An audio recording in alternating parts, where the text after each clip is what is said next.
If you've been struggling with eating healthier, I've had some really interesting insights in the last few months that I want to share with you. Stay tuned. What's going on, guys? For those of you who are new here, my name is Kevin Jabal, physician entrepreneur based in Las Vegas, formerly training in plastic surgery. So this video is a bit off the cuff.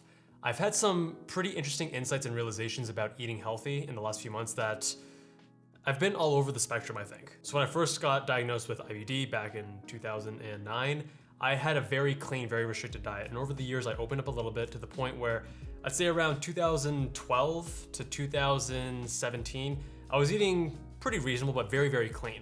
No dessert, fruit for dessert essentially, if at all. I was actually on a plant-based diet for most of those 5 years. I didn't do dairy, I didn't do deep fried foods, I didn't do spicy food. And I maintained that without really any issue. I didn't really have many temptations. I just said, hey, this is what I'm doing, cool, I'm fine with it. And I actually enjoyed it. Then around 2018, I began reintroducing small amounts of meat back into my diet based on new literature. And that didn't really change things. So I was like, interesting. So I added more meat. And again, I felt totally fine. I was still eating very clean at the time and still limiting my dairy pretty strictly. But then in 2019, I went to Taiwan. I actually made a travel vlog about that time. It was an amazing experience. And I was traveling with some foodie friends, and those foodie friends got me to try some really interesting food, whether it was like, intestines to having really interesting desserts and everything between.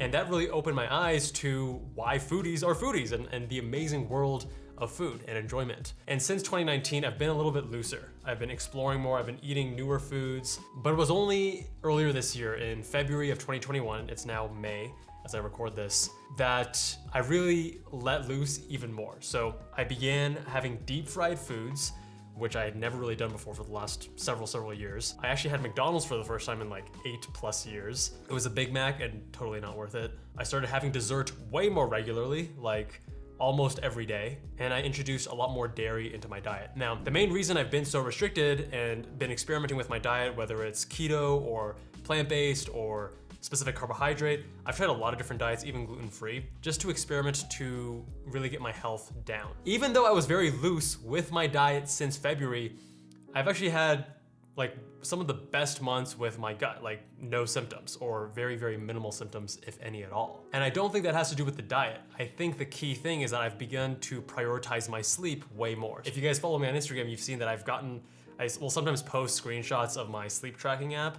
And in the month of April, I had like an average of 8 hours of sleep across 30 days, which is insane. I don't think I've done that. I don't think I've ever done that, really. So that was pretty incredible. And I think this prioritization of sleep and then also being very regular with exercise. I think I missed one lifting session in the last, essentially this year, maybe one or two. And I've been pretty regular about cycling at least once a week as well. So those two things combined have really, I've been feeling great in terms of my health, which is awesome. And I've talked about it before. Health is probably the most important foundational factor for us to live happy, healthy, meaningful lives, because when you don't have health, and trust me, I've been hospitalized in the past, nothing else really matters. But despite feeling amazing and despite diet primarily being a function of health optimization, and my health feels pretty great right now, I'm actually tightening up again. And this is what I wanted to share with you guys. This is the interesting insight I had today and over the last few days, which is that when I pay closer attention to how something makes me feel immediately after, that provides a lot of insight as to whether or not I should continue doing it. Seems really obvious, but I think it's something that a lot of us overlook, at least I have been. So back when I was in college, there was Cavell Dining Commons at UCLA that had the best pizza. It was amazing pizza. And I remember being tempted by the smell anytime I would eat there. I was eating like white rice and chicken breast. It was so plain because I had to be a very simple diet when the gut was inflamed.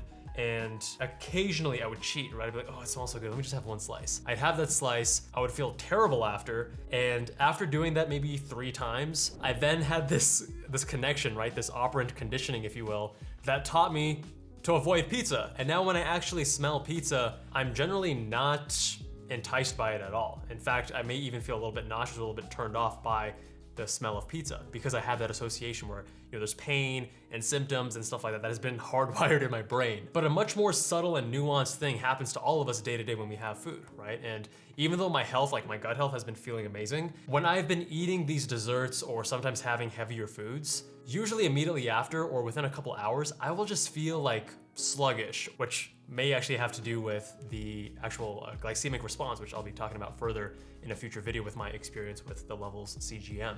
But after having these foods, like I love going to Yogurtland and just getting plain tart yogurt and then cookie dough. Just those two, that combination is like heaven to me. I've done that a few times in the last several months. And today after dinner, I was like, that sounds really good right now, but I'm actually like just not that enticed by it. I feel like having something sugary and sweet right now would just make me feel probably nauseous or a little bit like very subtly nauseous actually. It's not an overwhelming feeling, but like if you are more attuned and reflecting on how you feel, then you'd be like, I feel a little bit off right now. And I think by being more attuned to that in the recent weeks, I've become less and less tempted or even interested in having sweets or having heavy foods. I'm going back to just having white meat rather than, recently I've been doing both red meats, white meats, having a little bit of everything, sometimes even deep fried stuff. But the main lesson is that by being tuned in to how I feel after eating a food, even with these really small magnitude changes, right? It's not like an overwhelming like nausea and oh my God, I need to throw up. Definitely not. But by just being more attuned to that, I am realizing I just feel better and I'm happier and I'm less tempted by unhealthy foods. And you can take the same idea and apply it to other areas of your life as well. So the other thing that comes up for me initially is social situations. Maybe you have a friend who usually makes you feel good, but then you start having these, maybe there's more drama with the friend, or maybe on average you're a little bit more stressed with the friend, and you want to just see how you feel with that person.